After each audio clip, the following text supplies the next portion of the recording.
Hello everyone and welcome back to Brickcats. Today I am featuring one of the most interesting models I've built to date. This is the Low Altitude Attack Transport Infantry, or LAATI, or more commonly referred to as the Republic Gunship, by designers Bousker and Nanorex. As always, please consider leaving a like, subscribing to the channel, leaving a comment, or supporting what I do in any other way you see fit. I greatly appreciate it. And thank you for choosing to spend some of your time with me today. The designers specifically state that this is the gunship as seen in the Clone Wars TV series, and of course these differ from the gunships first seen in Attack of the Clones in the structure of the doors and the lack of the side-mounted cannon emplacements. Instructions for this model cost $24.99 and are available on Rebrickable, and include parts for the gunship as well as the display stand. Without any substitutions, Bricklink gave me 6 stores and $304 before shipping and tax, which comes out to about $358 including shipping and tax. In my reviews, I offer my opinions on aesthetics and model features, parts issues you might want to look out for, the build experience, the model's integrity, and I close out with my overall impression and pricing information in the conclusion. If you're watching this review, I assume you have bought the instructions or are interested in buying them. I also assume a basic level of familiarity with Bricklink's ordering system and LEGO nomenclature. I only use genuine LEGO bricks and I always purchase the instructions. I create these reviews for my own personal enjoyment and in the hopes that my advice will make your experience more enjoyable and or less expensive. And just an administrative note, this is going to be a longer review. There will be bookmarks as always, but there is a lot to cover in this model, so let's get started.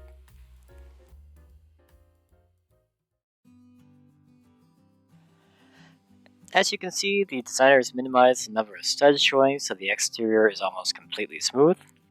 And starting at the nose, as usual, there's a lot of great detail in the cockpit, near the cockpit, and if you look at it from the edge on, camera perspective makes it a little bit hard to tell. But this is about 4 studs wide, and it gradually narrows towards the back to maybe 6 or 7 studs wide. The cannons themselves are kind of the standard hemisphere and ball connections that we see in the play scale sets rather, and these are pretty good at this scale, and they offer some playability as well. Just behind the chin cannons, you've got these flat areas, and as you can see, they kind of gradually get wider. So this is one section, and then this is at a slightly different angle, and that kind of simulates the widening of the fuselage as you move towards the rear. I think the classic look with just the plain white looks really good, but I also think that this would be a great spot for some custom stickers, akin to what we see on the Episode 2 versions, or with the dropship like the Wampa here. I did order some reproduction stickers for the gunships, but unfortunately they didn't arrive in time for the review, so if those get here sometime, I will post some pictures on Instagram. Just behind those panels, you've got some hardpoints to mount the lights, like we see in the Battle of Umbara. Unfortunately, the instructions don't come with instructions for those particular add-ons, but it probably wouldn't be too difficult to make your own, or perhaps there's some on Rebrickable already. And now I'm going to move to the cockpit. You can see that the front cockpit comfortably holds the clone pilot.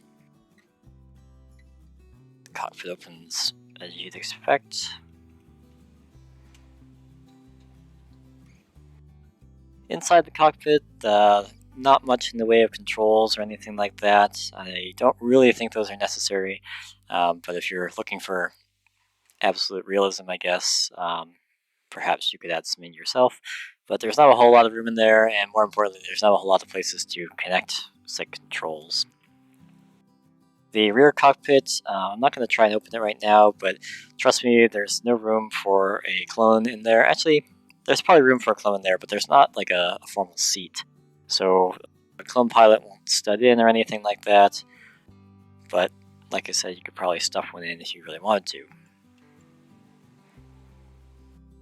The rear cockpit also has the strip across the top of the rear station, as well as some nicely covered up gaps in the rear here, and these two tiles make up the gap in the center of the two cockpits.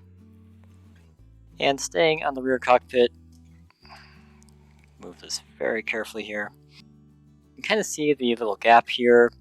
This is just the standard airplane, the city airplane windscreen. So that does leave a sizable gap here, which is fairly noticeable from most angles actually. And I think this is probably the most obvious visual distraction on the model. And when I say this, I don't mean this as a slight to the designers at all. The level of thought and care that went into this design is simply mind-boggling. And given that, I'm pretty sure that they tried everything possible and settled on this as the best way to recreate this rear cockpit shape.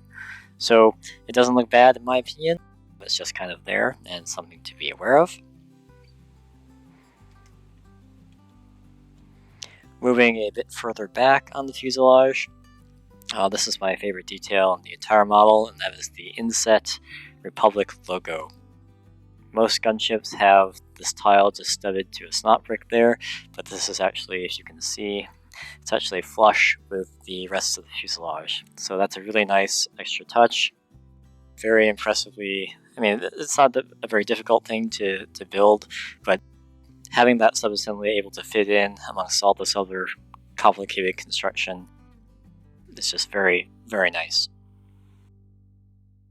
Like I said earlier, the spine gradually widens. You can maybe see a little bit of the angle if you look at these curves, and then this top piece here. And moving down to the doors do open, although the lift arms that swing out the two door sections are a little stiff.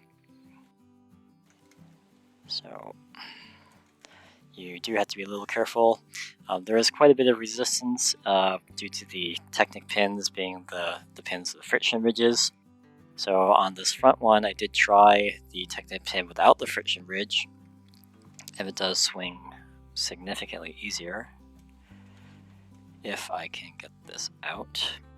But the side effect here is that it's almost too loose. It's kind of floppy, so I actually don't mind the pins with friction ridges to have it be a little more secure. There's no real handle or anything to grab onto, and then these sections at the bottom are a little bit fragile, so you do have to take some care when you're pulling the doors open. And I do find myself opening the doors quite frequently on this model for reasons I'll get to in the model integrity section. But for now, closing the doors, just because the tolerances are very tight. I mean, first of all, if you look at these, the designers really got like every shape just perfect, and that comes at the slight inconvenience of having the fit be very tight in here. So the problem really comes when you're trying to get both doors closed. You kind of have to put them together outside of the shapes they fit into, and then squeeze each section in ever so delicately till they sit flush like that. Wow, I'm so glad that worked the first time. I practiced that a lot. So the doors are very well done. You can see the seam is pretty much invisible right here, and then around the edges it fits very, very well. And opening the doors back up for a second. So I'm being extremely careful with this, but you can see that there is no distracting center support post right here like you find on most models, and this is another feature of this model that really speaks to the designer's skill and how much attention they paid to this model. This structure, which is normally quite unstable for lack of that vertical column, is stable enough, and the way they do it provides enough strength such that that isn't strictly necessary. There are, of course, some studs in the bottom here if you want to mount some minifigures. And very gently, if I tilt this back, you can kind of see that the handrails are also represented. If you can see that one little bar piece, which is black, which makes it very difficult to see, of course.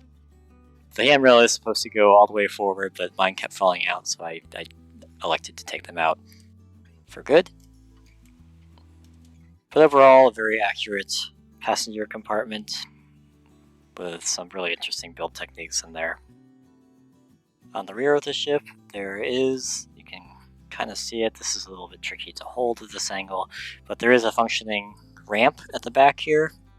When you're on the stand, it doesn't drop all the way down, but it does open up and you can fit whatever you need to through there. The tail cannon, of course, has a range of motion as well. And then these rear exhaust vents are very well constructed with this black tile outline and some dark bluish gray slopes to represent the exhaust vents. I'm going to jump to the wings now, which are mostly side construction. The wings have some really interesting angles and methods to fill the gap. In particular, this sequence along the trailing edge here and how it slots in perfectly with these slopes here. The color scheme looks really good with the various dark red and light bluish gray highlights. The underside of the wing does have some rockets you can see barely there. I think these look fine, and I appreciate the simplicity of them. I actually wouldn't have minded some more detail there. The area of the wing leading up to the topside rocket launchers is pretty standard with the wedges on either side of the flat section here. And the rocket launchers, in my opinion, look really good.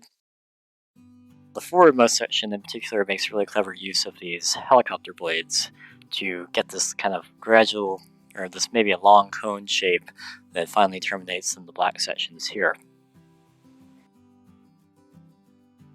The rocket magazine itself is represented, and the rockets do alternate in the magazine as if they are being fired, which is a nice little touch. And then we have the dark red cylinder pieces on the back here, making up the rear of the rocket launchers.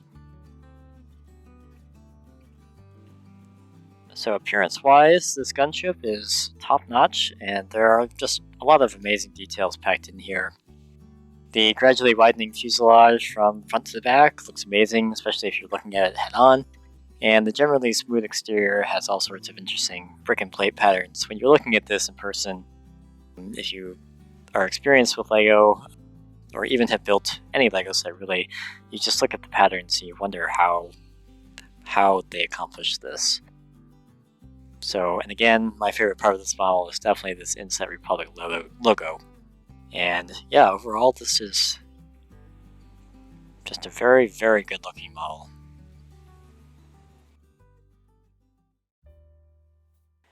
The gunship consists of 393 elements and 2,618 pieces.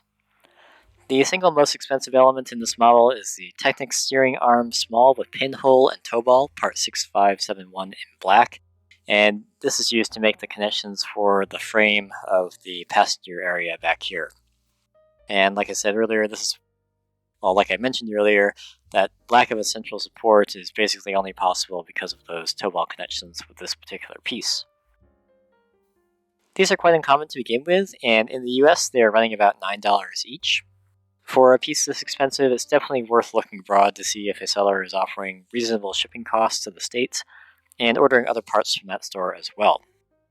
I got mine from a seller in Thailand that was offering relatively inexpensive shipping for orders under a certain weight. I think it was actually pretty reasonable. I think it was 2 kilograms, which is 5 pounds.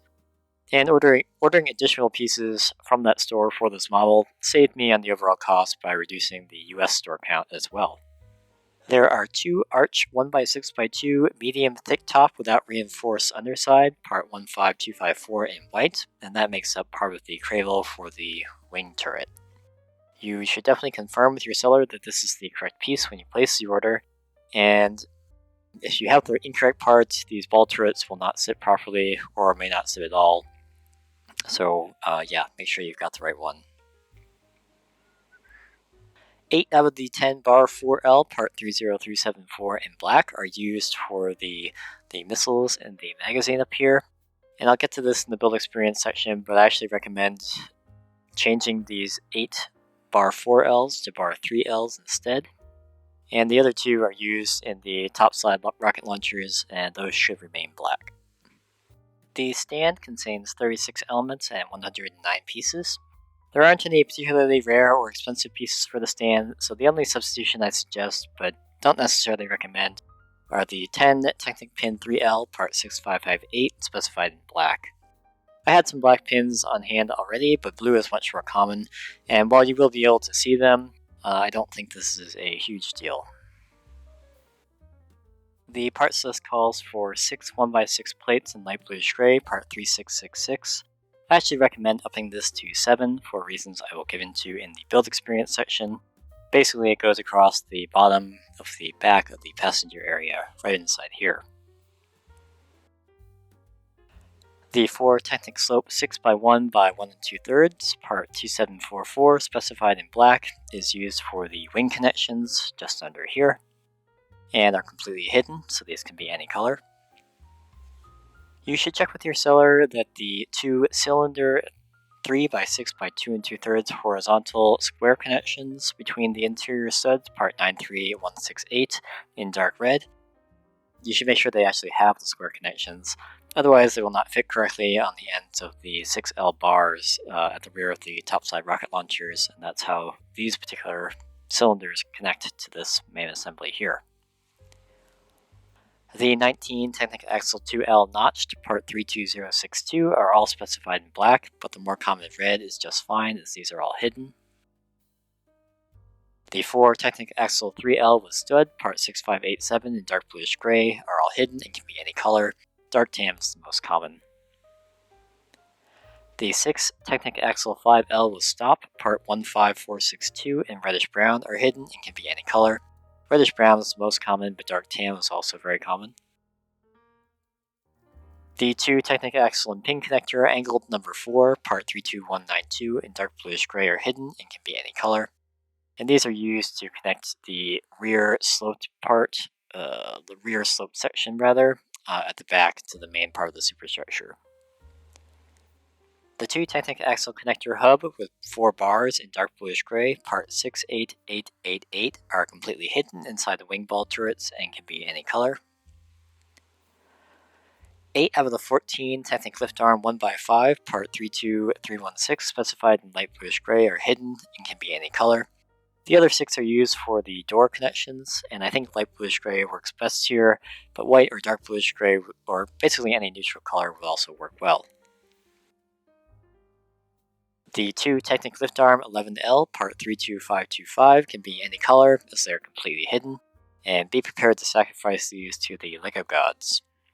The 6 Technic lift arm 15L, specified in light bluish gray, part 32278, can be any neutral color, and these form the major part of the backbone right inside here, just above the passenger area in steps 158 to 246, as well as the wing support structure in step 272 in this area up here. If you're using this model for display and aren't going to be opening and closing the doors very often, then feel free to substitute any color. The other 4 should remain white as they are used in the wings and the rear ramp area, so those are pretty visible. The 2 Technic lift arm 13L, part 41239, specified in light bluish gray, can also be any neutral color, and these are also found in the backbone section here. The Technic lift arm 9L in light bluish gray, part 40490, is completely hidden and can be any color. This is closer to the nose in this area and forms a vertical support column. And the following is a list of other Technic pieces that are all hidden and can be any color. The 54 Technic pin 1/2, part 4274 in light bluish gray works just as well in the very common blue.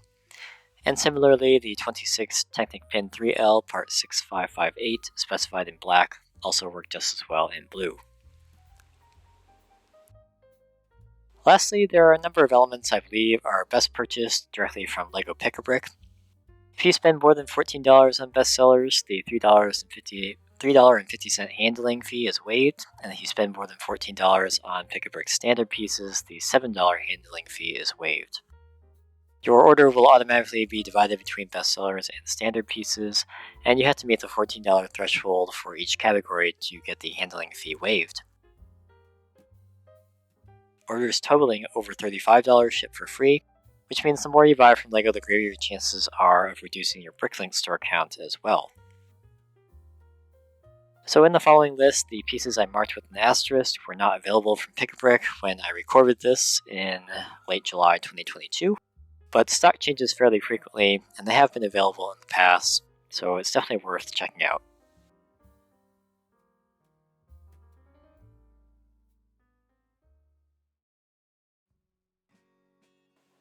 Bousker and Nanorex's Gunship instructions run 884 steps, and each piece or subassembly you add in each step is outlined in red. This is generally just fine. The stand is a separate instructions file included with your purchase that runs 24 steps, along with a graphic of how you mount the gunship at the end. The designers note on the Reviewable page that, quote, many complex techniques are used to achieve the iconic tapered hull shape and the necessary strength to support the weight of the wings over the troop bay, so we recommend that only experienced builders take on this challenge. I actually don't fully agree with this statement. The build techniques are certainly more difficult than perhaps your average mock, but in my opinion the techniques themselves aren't very complicated. The problem with this build, in my opinion, was that the instructions didn't get a good polish once they were generated. This results in issues from mundane, such as the 4 blank pages at the end of the stand instructions, to more complicated sequencing issues, viewing angle problems, and specific places where a real-life photo or some notes would really help. But instead, you as the builder are left to guess or figure out for yourself where a connection goes or what orientation a particular piece is. And of course, this really matters because 60 steps later, when you have to connect something else to that subassembly and you find out you've done it wrong, it can be pretty hard to untangle. First, I'm going to cover some general issues that I found a number of times in the build, and while I do include some step references, this is not a comprehensive list because after a while I stopped keeping track. There are a number of steps that have floating parts that aren't connected until much later. Things like multiple Technic lift arms that have the axle inserted afterwards instead of before. This breaks up the flow of the build and it gets really tedious. Floating parts that are multiple plate heights or brick heights off the working surface are even more annoying, as you have to remember where they go when you connect back to it. And if you take a look at the 1x6 in step 332 here, this is not connected to anything until step 342. Another problem I had was with the viewing angle, particularly with the 1x1 stop bricks. For example, step 497 has both a traditional 1x1 brick and a 1x1 stop brick, both in light bluish gray, added in the same step. You're just supposed to know or guess that the side stud of the stop brick goes into the Technic brick hole, and in my opinion, situations like these should at least be notated, if not broken out into a dedicated subassembly step. There were 2 steps in the design that calls for the pieces to be secured in ways that they were clearly not meant to, and the first is in step 251 in the middle section here, and the Technic lift arms get bent around these 2 panels when you insert the axles to secure everything together. So this is those Technic lift arms that I said you should be prepared to sacrifice from the LEGO gods. Yes, they are physically bent, and you will not be able to use those again. The second section is at the top of the wing support subassembly in step 317 in this area up here. And the Technic axles you use so that it's connected at the back here, and then you slide 2 Technic axles in to kind of secure it all together. And that does not want to happen by its own. You have to put a lot of strain vertically down to get the axles to line up with their axle holes. And as a result, the whole thing is under a significant amount of strain. Another sequencing issue in step 75 has you adding the floor of the gunship, but the Technic pin you install in step 47 gets in the way of adding the subassembly as shown. It's a pretty simple fix luckily, you just remove these 2x2 modified plates on either side, and then replace them after the subassembly is connected.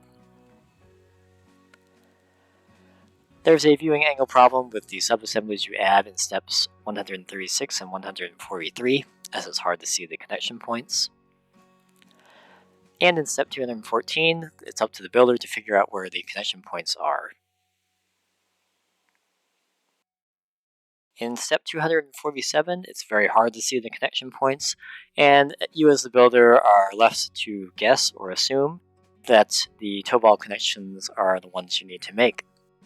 And since these connections are extremely tight, some explanatory notes or real-life photos would be very welcoming here to reassure the builder that you aren't doing something wrong when you need to apply a lot of pressure to get this subassembly to click into place. The subassembly you're supposed to add in step 265 is very difficult to get in place, as you only have a very small space to work in, and this could be added much earlier in the build. The two 1x1 round plates you add in step 481 are also quite difficult to place for the same reason, and could be added much earlier, such as in step 254. In step 267, these lift arms should not be secured to the studs right underneath them, otherwise you won't be able to get the half pins in place in the next step. If you do make the mistake of pressing them down all the way, use a Technic axle, stick it in the corner hole, and pop it loose. And it's not at all clear from the viewing angle that we get that you aren't supposed to secure the lift arms to the studs underneath. I found the wings quite difficult to connect in step 674 and 784, and the only problem I had was it's much easier to remove. Try and show you. It's much easier if you remove these dark red wedge pieces on either side first, you slide the wings in, and then you can reconnect this wedge here. To be fair, I'm not sure how you make this more clear from the simple instruction graphic, but some explanatory notes might be very welcome here, as well as moving that wedge connection to a later step. In the parts section, I recommended changing out 8 of the 4L bars for 3L bars, and that's for step 828. The tolerances are so tight on the subassembly that with 4L bars, I had just a little bit sticking out of the front of the cone here, and I wasn't able to reliably get the lengths such that this subassembly would fit. So I absolutely love these rotating missiles, and I think that the 3L bars leave you enough margin for error that you'll be able to fit the subassembly in place and connect it via the studs like the designers intended. By the end of this build, I was honestly kind of exhausted, and that was a real shame because this model looks so good. And I've never made a serious attempt to use a digital design program, so I will admit I don't have a true appreciation for how difficult it is to change instructions once they're made. At the very least, I don't think it would be too difficult or time-consuming to go in and put some notes in the appropriate steps, so that the builder isn't caught by surprise or knows which brick is the stop brick and which one is not. Even with a notated set of instructions, I think that this build is far more difficult than it needs to be, and in my opinion, the quality of the instructions greatly detracts from the overall experience of this model. Ironing out some of the sequencing problems so builders aren't trying to cram subassemblies into small spaces, or eliminate instances with identical looking bricks, one of which has a hidden stud, would probably be much more difficult, but welcome all the same.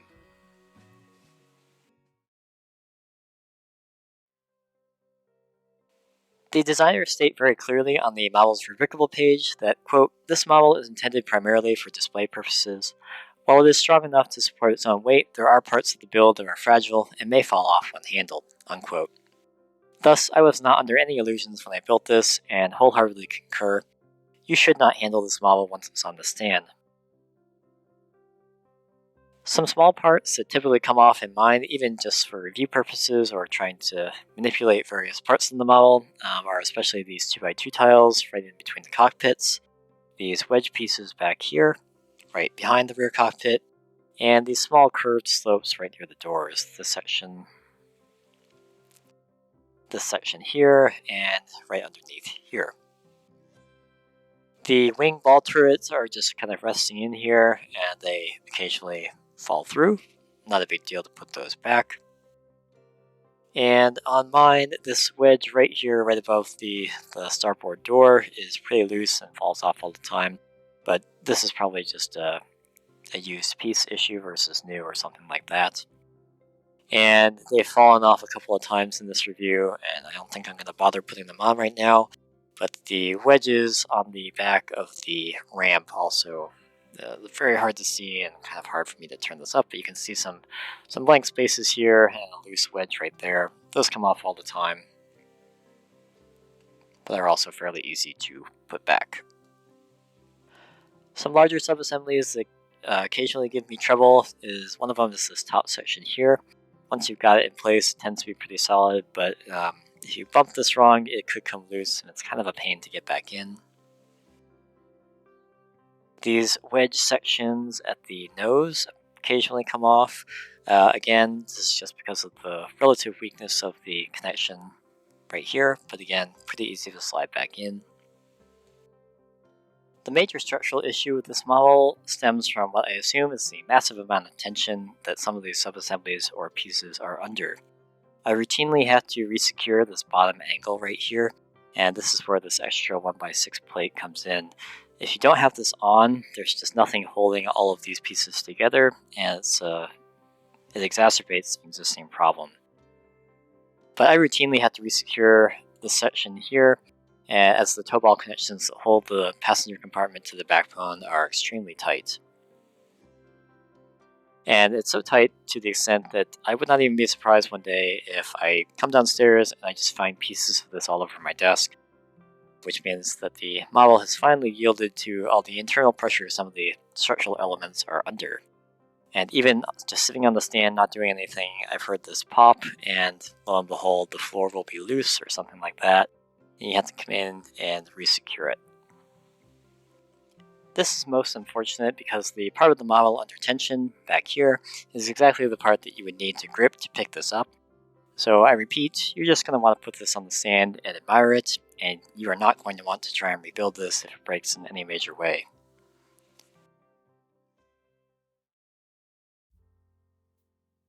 This model looks truly incredible, and anyone with an appreciation for LEGO can spend significant amounts of time looking at it, wondering how the designers achieve some of the shapes and angles that are pretty much completely unexpected.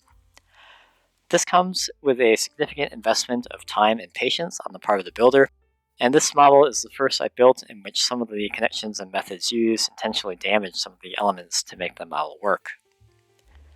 I think the instructions can be improved significantly with some simple notes and pointers, and a comprehensive review of some of the sequencing and viewing angle problems would go even further towards making this model more accessible, yet still a fun challenge at the same time.